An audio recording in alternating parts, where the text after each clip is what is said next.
नमस्कार दोस्तों, स्वागत है आप सभी का हमारे YouTube चैनल एग्जाम जी में। आज हम हरियाणा पुलिस एग्जाम स्पेशल 2021 जो है GK special mock test number 2 करने जा रहे हैं। अब तक हमने मॉक टेस्ट नंबर 1 किया है। उस मॉक टेस्ट नंबर 1 को आप सभी का इतना प्यार देने के लिए बहुत बहुत धन्यवाद।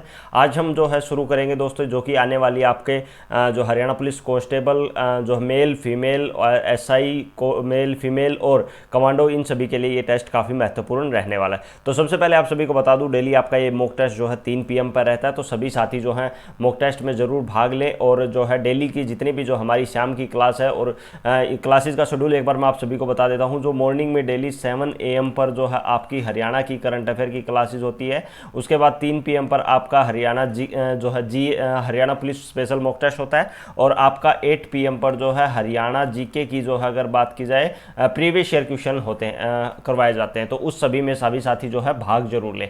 शुरू करते हैं दोस्तों आज के पहले क्वेश्चन से। मॉन्टेग्यू चेम्सफोर्ड प्रस्ताव किससे संबंधित है? संवैधानिक सुधार से, सामाजिक सुधार से, आर्थिक सुधार से, पुलिस प्रशासन में सुधार से? तो इसका जो सही आंसर रहेगा वो आपका होगा संवैधानिक सुधार से। क्या दोस्तों? संवैधानिक सुधार से। अब बात की जाए ये मॉन्टेग्यू और चेम्सफोर्ड जो दो अलग अलग व्यक्ति हैं, एक तो है ये मॉन्टेग्यू और दूसरा अगर बात की जाए जो कि क्या थे, भारत के सचिव थे। और दूसरे थे चेम्सफोर्ड जो क्या थे दोस्तों, वायसराय थे। कौन से थे? वायसराय थे ये चेम्सफोर्ड। ये दो अलग अलग व्यक्ति थे। इसे जो है अगर बात की जाए मॉन्टेग्यू चेम्सफोर्ड सुधार भी कहा जाता है। किसको? मॉन्टेग्यू चेम्सफोर्ड सुधार भी जो है इसको कहा जाता है। क्योंकि ये जो ये है संवैधानिक सुधार, ये सन 1919 में अगर बात की जाए ब्रिटिश सरकार के द्वारा ब्रिटिश संसद में इसको जो है नया अगर बात की जाए विधान नया विधान बनाया था। और इसे जो है भारतीय सरकार अधिनियम जो है ये 1919 के नाम से जो है इसको भारत में लागू किया गया था। ठीक है, अगला क्वेश्चन आता है दोस्तों। 12 दिसंबर 1911 को दिल्ली दरबार के अवसर पर लॉर्ड हार्डिंग पर बम जो है किसने फेंका था? तो सरदार रामनारायण सिंह, खुदीराम बोस, माधो सिंह, ठाकुर जोरावर सिंह। तो किसके द्वारा फेंका गया था दोस्तों? ये फेंका गया था ठाकुर जोरावर सिंह के द्वारा। किसके ऊपर दोस्तों? सन 1911 में दिल्ली दरबार में लॉर्ड हार्डिंग के ऊपर जो है बम फेंका गया था। अगला क्वेश्चन आता है दोस्तों। नाउ और नेवर जो है ये पंपलेट किसने लिखा था? तो मोहम्मद जिन्ना, रहमत अली, हकीम अजमल खां, ख्वाजा सलीमुल्लाह। तो किसके द्वारा लिखा गया था? ये लिखा गया था दोस्तों रहमत अली के द्वारा जो है ये नाउ और नेवर जो है ये पंपलेट लिखा गया था। ठीक है, अगला क्वेश्चन आता है दोस्तों। कांग्रेस में इनमें से किसने समाजवादी दृष्टिकोण का प्रतिनिधित्व किया था? तो सरदार पटेल, राजेंद्र प्रसाद, नरेंद्र देव, मौलाना आजाद। तो किसके द्वारा किया गया था? तो ये किया गया था दोस्तों नरेंद्र देव, जो है बी इसका सही आंसर रहेगा। अगला क्वेश्चन आता है दोस्तों। नवंबर 1946 में BR अम्बेडकर, भीमराव अम्बेडकर विधानसभा के लिए कहाँ से निर्वाचित हुए थे? पंजाब, बंगाल, जो है गुजरात, बिहार। तो कहाँ से हुए थे दोस्तों? वेस्ट बंगाल, जो कि आपका भी है WB, वेस्ट बंगाल, पश्चिम बंगाल बोल सकते हैं। यहाँ से इनकी नियुक्ति हुई थी। अब बात की जाए डॉक्टर BR अम्बेडकर जो है इनको अगर हम बात करें तो अगर हम इनको जो है किसका स्वतंत्र भारत के प्रथम अगर बात की जाए प्रथम VV अधिकारी ये कौन थे? भीमराव अम्बेडकर थे।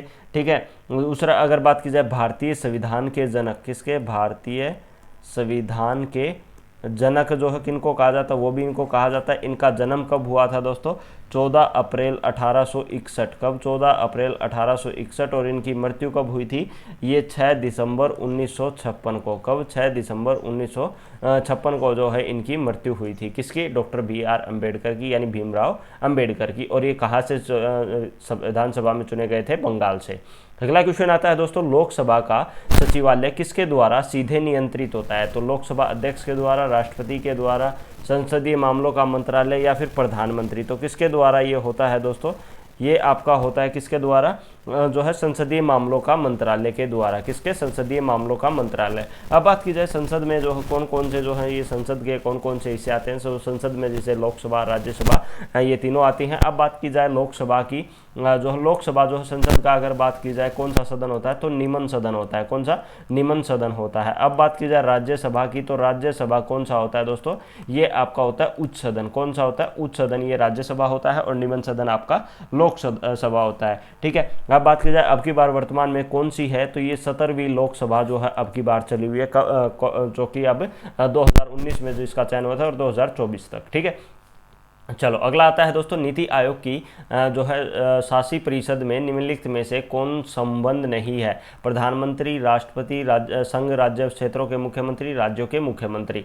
तो कौन सा जो सही आंसर रहेगा, इसका सही आंसर रहेगा आपका कौन सा दोस्तों, ये आपका राष्ट्रपति। कौन सा दोस्तों, राष्ट्रपति जो है ये आपका सही आंसर रहेगा। अगर बात की जाए इसके अध्यक्ष, कौन से इसके अध्यक्ष जो होते हैं वो कौन होते हैं दोस्तों, मोदी। कौन से हैं जो अगर बात की जाए किसके अध्यक्ष, नीति आयोग के। किसके दोस्तों, नीति आयोग के अध्यक्ष कौन होते हैं, कौन है, प्रधानमंत्री होते हैं, जो कि वर्तमान में कौन है, नरेंद्र मोदी। अब बात की जाए उपाध्यक्ष की, तो वो कौन है दोस्तों, राजीव कुमार। कौन है दोस्तों, राजीव कुमार जो है उपाध्यक्ष है किसके, नीति आयोग के। और नीति आयोग किसके स्थान पर आया है दोस्तों, तो ये आया है आपका योजना आयोग के। किसके स्थान पर दोस्तों, योजना आयोग के स्थान पर जो है ये आपका नीति आयोग आया है।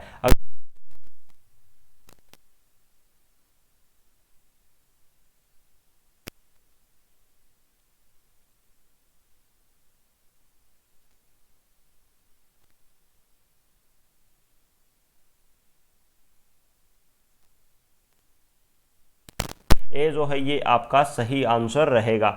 ठीक है, अब बात की जाए जो है अगला क्वेश्चन आता है, निम्न में से कौन सी नदी पश्चिम की ओर बहती है? तो कौन सी अगर बात की जाए जो कौन सी बहती है दोस्तों, ये आपकी तुंगभद्रा, गोदावरी, पेरियार, कावेरी। तो कौन सा सही आंसर रहेगा दोस्तों, इसका जो सही आंसर रहेगा वो आपका कौन सा दोस्तों, पेरियार नदी। कौन सी, पेरियार। अब बात की जाए पेरियार जो है ये पश्चिम की ओर बहने वाली है, और कहाँ से दोस्तों, केरल के। कहाँ से, केरल के पश्चिमी घाट से। कहाँ से, केरल के पश्चिमी घाट से ये पश्चिमी दिशा में बहने वाली नदी है। अब और ये आगे जाकर कहाँ पर चली जाती है, ये आगे जाकर अरब सागर में गिरती है। किस में दोस्तों, अरब सागर के अंदर गिरती है। और इस पर जो है एक पेरियार नदी पर एक बड़ा इंपॉर्टेंट क्वेश्चन बनता है, वो कौन सा, इदुकी बांध। इदुकी बांध अगर बात की जाए वो कौन सी नदी पर बना हुआ है, तो वो आपका पेरियार नदी पर बना हुआ है। ठीक है, अगला क्वेश्चन आता है दोस्तों, भारत की संचित निधि से निकालने के लिए किसका अनुमोदन अनिवार्य है? संघीय वित्त मंत्री, भारत के प्रधानमंत्री, भारत के राष्ट्रपति, या भारत की संसद। तो किसका अगर बात की जाए अनिवार्य है, तो ये भारत की संसद का जो है ये अनिवार्य है। डी जो है इसका सही आंसर रहेगा। संचित निधि जो है ये भारत के जो, क्योंकि जहां पर जमा कोष जो है भारत सरकार का किया जाता है वहां से। ठीक है, अगला क्वेश्चन आता है दोस्तों, तीसरे मिलिट्री लिटरेचर फेस्ट का आयोजन कहां पर किया गया? अब बात की जाए कौन सा दोस्तों, तीसरे का अगर बात की जाए कहां पर किया गया, चंडीगढ़ में, करनाल में, पंचकुला में, गुरुग्राम में। तो ये किया गया चंडीगढ़ में, जो कि किसकी राजधानी दोस्तों, हरियाणा की भी, और दूसरा किसकी, पंजाब, दोनों की ये राजधानी है चंडीगढ़। यहाँ पर तीसरे मिलिट्री लिटरेचर जो है ये फेस्टिवल का आयोजन किया गया। अगला क्वेश्चन आता है दोस्तों, किस शताब्दी में हरियाणा पर जो है चौहानों का, यानी अगर बात की जाए चौहानों का जो है ये प्रभुत्व स्थापित हो गया था? तो कौन सी शताब्दी में, 8वीं में, 11वीं में, 9वीं में, 12वीं में?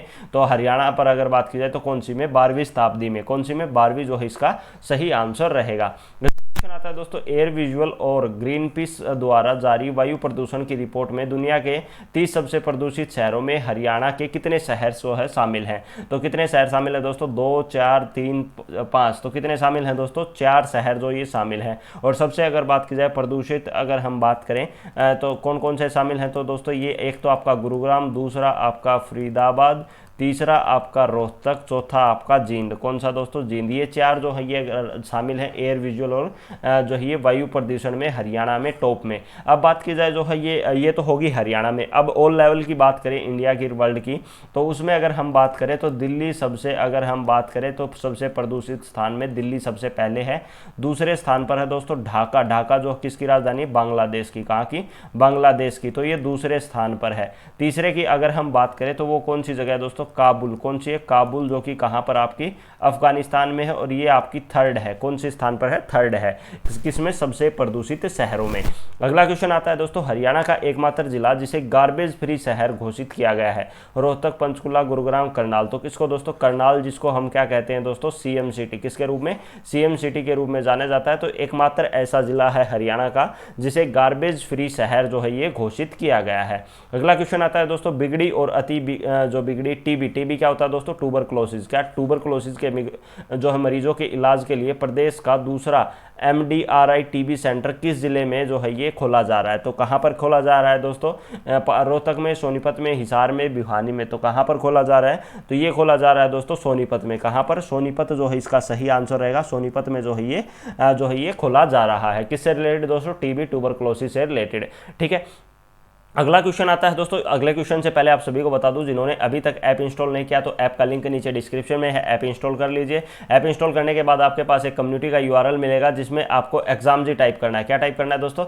एग्जाम जी आपको टाइप करना है। जैसे ही आप एग्जाम जी टाइप करोगे, आपके सामने स्क्रीन पर दिख रहे हैं ये ग्रुप आपको सामने आ जाएंगे, जिसमें आपको क्या टाइप करना है? EXAMZY, ठीक है, ये आपको टाइप करना है। ये जैसे ही आप टाइप करोगे, आपके सामने सारे ग्रुप ओपन हो जाएंगे। ग्रुप ओपन होने के बाद आप जो भी आपको हरियाणा स्पेशल जो है मॉक टेस्ट है, जिसका आप 49 रुपीज़ में जो है ये ज्वाइन कर सकते हैं, जिसमें आपको हरियाणा की कंप्लीट करंट अफेयर आपको मिल जाएगी। अभी किसी बच्चे को डाउट है तो मैं एक बार ग्रुप ओपन करवा के दिखा देता हूँ। दिसंबर 2020 तक सारी करंट अफेयर डाल दी है इसमें आपको 3 ऑप्शन मिलेंगे, टेस्ट सीरीज का, प्रीवियस ईयर क्वेश्चन पेपर का और हरियाणा की करंट अफेयर का। अब हरियाणा की करंट अफेयर में आप सभी को दिख रहा होगा, यहाँ पर ये कंप्लीट PDF है, दिसंबर 2020 की, नवंबर 2020 की, अक्टूबर की, सितंबर की, अगस्त की, जुलाई, जैसे यहाँ पर जनवरी 2020 से लेकर आपको जो है ये सारी करंट अफेयर, ये लास्ट में दिखा देता हूँ, जनवरी 2020 की PDF है। और ये कल तक आपको जो है इसमें आपको जो कंप्लीट जो है जून 2021 तक की आपको PDF मिल जाएगी, क्योंकि PDF का रिटर्न उनका टाइपिंग हो चुकी है, लेकिन उनको फॉर्मेट में सेट करना अभी बाकी है, तो वो भी आपको जल्द मिल जाएंगे। और बाकी हरियाणा जीके की कंप्लीट क्लासेज आप यहाँ से इसमें देख सकते हो। यहाँ पर आपको जो है कंप्लीट टॉपिक वाइज आपको सारी क्लासेज मिल जाएंगी। तो ऐप को ये यहाँ पर देखो, ये आपको टॉपिक वाइज जो है ये सारी क्लासेज है, फ्री ऑफ कॉस्ट, कोई ऐड नहीं चलेगी, फ्री ऑफ कॉस्ट है, ठीक है। अब आपके लेकर चलता हूँ वापस मैं अपने ऐप का लिंक नीचे डिस्क्रिप्शन में है, तो जल्दी जल्दी सभी बच्चे ऐप को डाउनलोड कर लीजिए और ज्वाइन जरूर कीजिएगा, ठीक है। अब आते हैं अगले क्वेश्चन पर दोस्तों। सतलुज यमुना नगर जो है ये नगर नहीं है, ये नहर है। नहर का अगर बात की जाए, इस किस राज्य के साथ विवाद चल रहा है, तो SYL बोल सकते हैं हम इसको, सतलुज यमुना लिंक। तो इस किस राज्य के साथ दोस्तों? राजस्थान के साथ, दिल्ली के साथ, पंजाब के साथ, उत्तर प्रदेश के साथ। तो किसके राज्य के साथ दोस्तों? ये पंजाब राज्य के साथ जो है सतलुज यमुना लिंक जो है, इसका जो है ये विवाद चल रहा है। अगला क्वेश्चन आता है दोस्तों, हरियाणा में वर्षा का वार्षिक औसत यानी एवरेज जो अगर बात की जाए कितनी औसतन वर्षा होती है,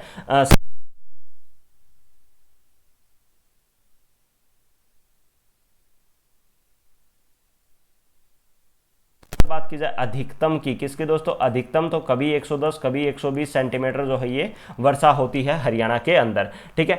अगला क्वेश्चन आता है दोस्तों, कवि बाणभट्ट ने स्मार्ट हर्ष का जीवन चरित्र अपने किस ग्रंथ में, हर्ष बोल सकते हैं या फिर हम बोल सकते हैं हर्षवर्धन, किसका? हर्षवर्धन में। तो ये किस में दोस्तों? कादम्बरी में, हर्षचरित में, रत्नावली या फिर नागानंद में। तो इसका कौन सा सही आंसर रहेगा दोस्तों? बाणभट्ट की अगर बात की जाए तो इसकी पुस्तक कौन सी थी? हर्षचरित जो है ये पुस्तक थी, और ये HSC के एग्जाम में काफी बार ये क्वेश्चन आया हुआ है हर्षवर्धन से रिलेटेड, ठीक है। चलो अगला क्वेश्चन आता है दोस्तों, निम्नलिखित में से कौन हरियाणा के गांधी कहलाते हैं? गोपाल कृष्ण गोखले, दादा भाई नारोजी, राव वीरेंद्र सिंह, मूलचंद जैन। तो किसको दोस्तों? मूलचंद जैन को हरियाणा का गांधी जो है ये कहा जाता है। बी जो है इसका सही आंसर रहेगा। अगला क्वेश्चन आता है दोस्तों, हरियाणा के गठन के समय विधानसभा में 54 सीटों में से अगर बात की जाए जो है ये अनुसूचित जाति के लिए कितनी सीटें आरक्षित थी? अब बात की जाए टोटल, अगर ये तो बात हो गई दोस्तों विधानसभा में जब कितनी दोस्तों 54 सीटें थी, जो 54 ये कब 1996 में, जब 66 में जब हरियाणा का गठन हुआ था उस समय 54 सीटें थी। लेकिन वर्तमान में अगर हम बात करें तो 90 सीटें हैं, और ये अगर बात की जाए 2026 तक इनको बढ़ाने के चांसेस भी हैं 2026 तक, ठीक है। तो ये कितनी सीटें थी और अब कितनी आरक्षित है? तो पहले सीटें थी दोस्तों 10 आरक्षित, कितनी थी? 10 आरक्षित थी, और अभी वर्तमान में कितनी आरक्षित है? तो वर्तमान में 17 आरक्षित हैं वर्तमान में हरियाणा के अंदर। किस चीज के लिए? किसके लिए? अनुसूचित जाति के लिए। अगला क्वेश्चन आता है दोस्तों, हरियाणा की सबसे पुरानी नगर निगम किस जिले की है? फरीदाबाद में, गुरुग्राम में, अंबाला में, रोहतक में। तो कौन सा सही आंसर रहेगा दोस्तों? ये आपका फरीदाबाद। कौन सा? फरीदाबाद जो है ये सबसे अगर बात की जाए पुरानी नगर निगम है, कौन सी? आपकी फरीदाबाद, ठीक है। और आज का जो अंतिम प्रश्न रहेगा दोस्तों, निम्न श्रेणी में लुप्त संख्या ज्ञात कीजिए। ये आपके कमेंट के लिए क्वेश्चन डाला हुआ है, 2, 5, 9, 19, 37, और ये यहाँ पर क्या आएगा? 73, 75, 74, 76। जो भी आपका आंसर सही है वो